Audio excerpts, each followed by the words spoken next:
Testing, testing, one, two, three. Okay, tile map stuff. Let's see. Okay. I want to make a room, so I'm gonna go to resources. There's this thing called the master room holder. You shouldn't need to hit this button, but if something breaks, hit this button and see what that does. Don't worry about that. But we got these rooms here, right? We got four rooms. We got a starting room. We got Ben's first room. We got these other two rooms I made. And what you're gonna want to do is create a new room, a base room. I'm gonna call it Calyx Room 1. Look at that. Bam. We're gonna notice there's no room prefab up here, right? So you're gonna want to generate a new one. So I'm gonna generate it, and bam, we got a new room prefab right there. And here we go. We got a new prefab in the assets slash room prefabs folder. Here's all the rooms that exist right now, and it'll just auto generate one based off of the dev base room right here that exists. Um, so yeah, I got my new room prefab here. It's not insanely complicated, but it's here.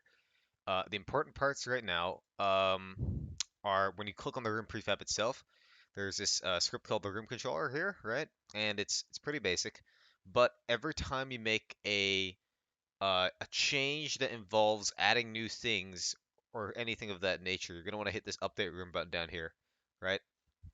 So for example, if I wanted to add another exit, like right here, you're going to notice that the collection of exits right here doesn't change at all, right? So if I hit this button, it'll just auto found it and just add it there. Um, when you edit the tile map itself, you're going to want to go to Window, 2D Tile Palette, and it'll open up the tile palette over here. Window. Let me just make that a bit smaller. This is the tile set that Michael made, but for our testing levels, we may want to use the prototype palette here. You can just switch the palette there. um, that we put there. Each of these tile maps has a different purpose. If you want things to have collision, the collision tile map and the secondary collision tile map are for that. The reason why there's a secondary collision tile map is because we want some things to have collision, but also be on top of the other tile map. So for an example would be these pipes. There might be a better way of doing this that I forgot, but for now this is how it works, where things like the walls and the basic things around the room will be on the collision tile map. And if you need anything that needs to be layered on top of the collision tile map, um, that also needs collision, then put it on there. The decor tile map, don't worry about this for now. This is just purely decorative. There's no physics on anything that you place with on the decor tile map. It goes on top of everything else. Um, and yeah, and then the floor tile map is it's what you expect. It's the floor. It's got no physics either. It goes at the very back. So no matter what I put here, it's gonna go behind um, the other tile maps there, as you can see. So yeah, in terms of enemy spawns, right now there's a couple room types and only two of them, well, one of them exists. It's the arena one. If you're on the arena room type in the room controller right here, you're gonna see these arena stats here. And there's only a wave amount right now. How the arena rooms work right now is that you place spawn points. These are what these blue diamonds are. And when you walk in, it'll spawn an enemy on each of these spots. And once the player kills all the enemies that have spawned, it'll spawn another wave. So very basic, but you have control over the wave amount. And that's basically it. Depending on how, I'll have to reread the design doc, but if there's specifics about how waves should work, as in like, oh, there should be continually spawning, etc., then yeah, that we can make changes there. But for now, that's all there is.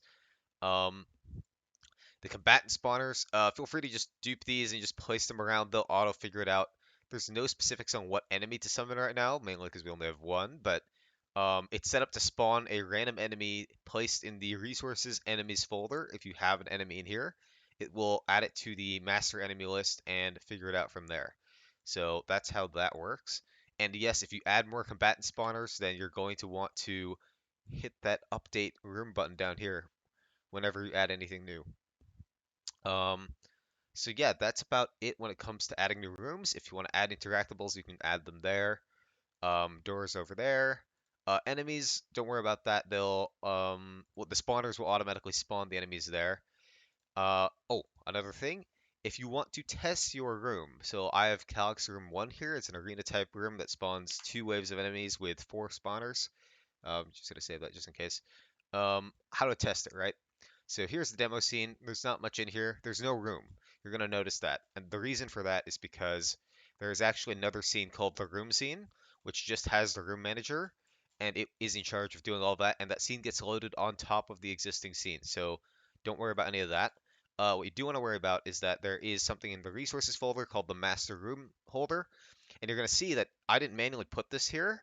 But when I made that Calyx Room 1 over there with the create menu, it automatically added itself to this list. And so it's now part of the master room pool right here.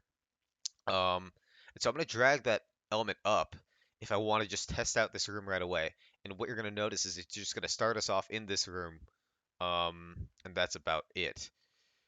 So if you just want to test a room real quick, that's how you do it. Don't worry about those null reference exceptions. I'm trying to clean those up, but it's because I'm running things where they probably shouldn't be run. But yeah, this is the room. I didn't make any big changes to it, but it has the 4 spawners instead of the 3.